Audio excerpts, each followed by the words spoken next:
क्या आपको पता है कि इस दुनिया में हम लोग सिर्फ 4 तरीके से ही पैसा कमा सकते हैं।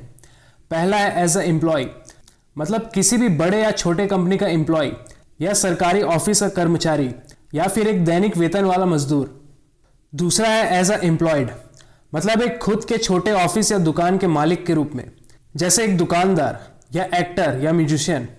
तीसरा है एज अ बिजनेसमैन, मतलब एक बहुत बड़ी कंपनी का मालिक जिसके पास एक ऐसा बिजनेस है जो सिस्टम पर काम करता है और उसका मालिक वहां नहीं हो तो भी कंपनी बिल्कुल सही तरह से काम करती है। और चौथा है एज अ इन्वेस्टर, मतलब एक निवेशक के रूप में, जैसे किसी भी तरह का निवेशक जो किसी भी एसेट में निवेश करके इनकम कमाता है। आप चाहे कोई भी हो, आप इन चारों में से कोई एक हो सकते हैं। अगर आप पहले दो में से हैं, जैसा कि इस दुनिया के 90% लोग होते हैं, तो आप सिर्फ एक्टिव इनकम ही कमा रहे हैं, मतलब पैसा आपके पास तभी तक आते रहेगा जब तक आप काम करते हैं। अगर आपने काम करना बंद कर दिया तो पैसा आना भी बंद हो जाएगा।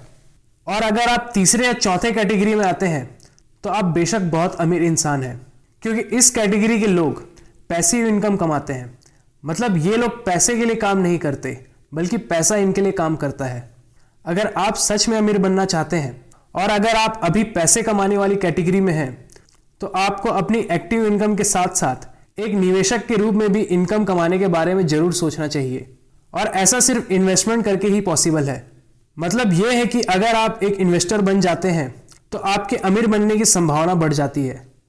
नमस्कार दोस्तों, मैं नितेश कश्यप, स्वागत है आपका हमारे चैनल एनके मनी में। इस चैनल पर आपको मार्केट और फाइनेंस से जुड़ी सभी जानकारियां मिलेंगी। और अगर आपको ऐसी मार्केट और फाइनेंस से जुड़ी वीडियो चाहिए तो हमारे चैनल को जरूर सब्सक्राइब करें। दोस्तों, आज के वीडियो में मैं आपको बेंजामिन ग्राहम की एक बुक द इंटेलिजेंट इन्वेस्टर की कुछ इंपॉर्टेंट लेसन के बारे में बताऊंगा, जिससे आप भी एक सफल इन्वेस्टर बन सकोगे और कम उम्र में ही आप फाइनेंशियली फ्री हो सकोगे। तो चलिए वीडियो को शुरू करते हैं। दोस्तों, वॉरेन बफेट का नाम आप सबने जरूर सुना होगा, जो कि दुनिया के 5वें सबसे अमीर इंसान है और इनकी पूरी संपत्ति सिर्फ इन्वेस्टमेंट से ही बनी है। और वॉरेन बफेट ने यह कहा था कि जब वो 19 साल के थे तब उन्होंने इंटेलिजेंट इन्वेस्टर बुक को पढ़ा था और ये किताब इन्वेस्टमेंट पर लिखी सबसे अच्छी किताब है। और वॉरेन बफेट के सक्सेसफुल होने के पीछे उनके गुरु बेंजामिन ग्राहम का हाथ है, जो कि इस बुक के ऑथर हैं। मिस्टर बेंजामिन ग्राहम कहते हैं कि इन्वेस्टमेंट वो है जो आपकी पूरी एनालिसिस के बाद आपकी प्रिंसिपल यानी कि आपकी कैपिटल को सेव रखती है और आपको उस पर अच्छा रिटर्न देती है। इसके अलावा जो भी है वो सब सट्टेबाजी है। इसका मतलब यह है कि आपको कंपनी और उसके बिजनेस को अच्छी तरह से एनालिसिस करना चाहिए।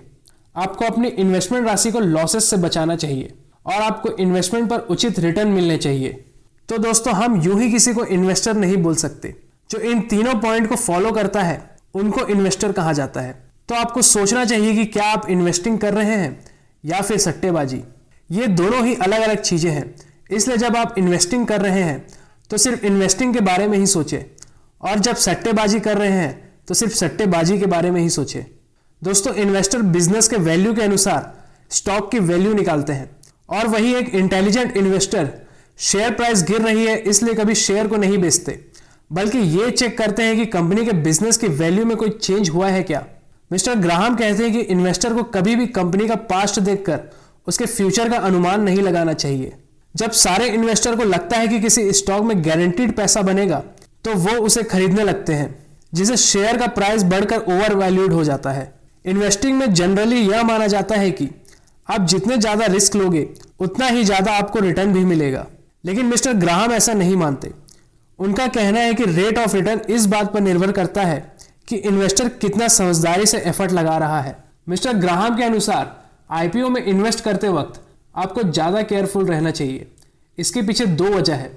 इनको ज्यादा जोरों शोरों से प्रमोट किया जाता है और दूसरा, इनको मार्केट में तब लाया जाता है जब मार्केट पीक पर होता है। दोस्तों, ऐसी कंडीशन कंपनी के लिए तो अच्छी होती है, लेकिन एक इन्वेस्टर के लिए अच्छी नहीं होती। चलिए इसे एक एग्जाम्पल से समझते हैं। अमेरिका में 1968 में जब बुल रन चल रहा था, मतलब मार्केट जब अपने हाई पर थी, तब इस साल 781 कंपनी के आईपीओ आए थे। और वहीं 1974 में जब मार्केट लो पर थी, तब सिर्फ 9 कंपनी ही आईपीओ में आए थे।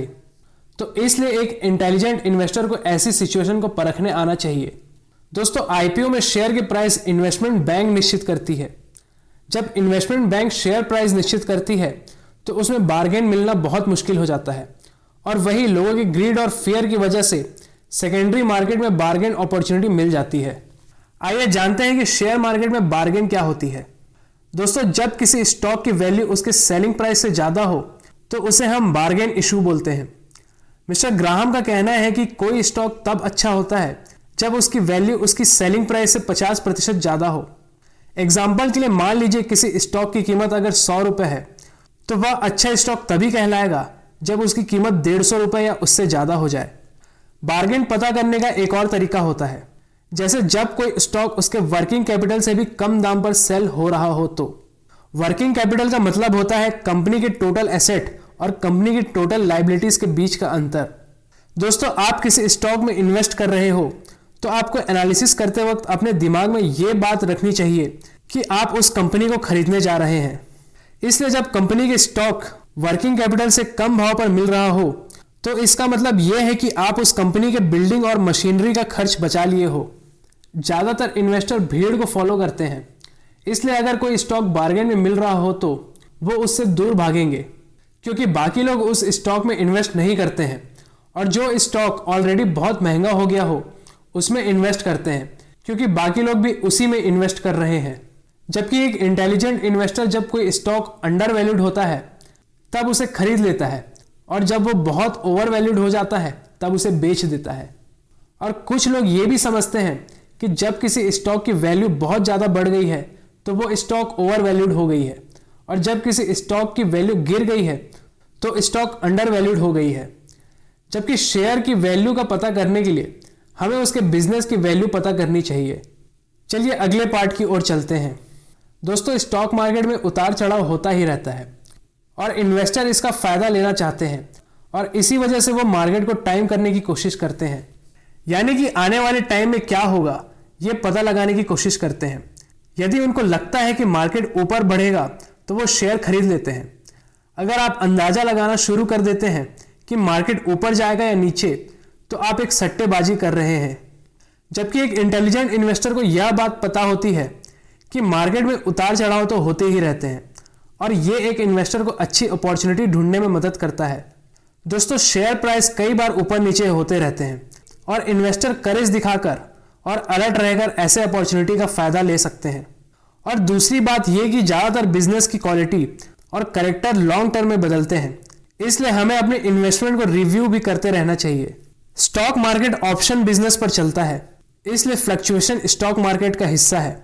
इनफैक्ट फ्लक्चुएशन स्टॉक मार्केट की खूबसूरती है।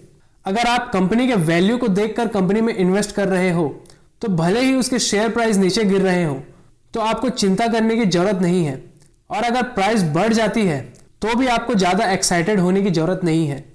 मिस्टर ग्राहम कहते हैं कि अगर कोई शेयर गिर रहा है तो उसे सिर्फ इस वजह से मत बेचो, और अगर कोई शेयर बढ़ रहा हो तो उसे इस वजह से मत खरीदो।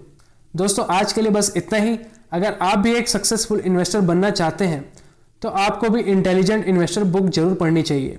और हाँ, चैनल को सब्सक्राइब जरूर करें और बेल आइकन को भी जरूर दबाएं, क्योंकि हम आपके लिए ऐसे ही वीडियोस लाते रहेंगे। धन्यवाद।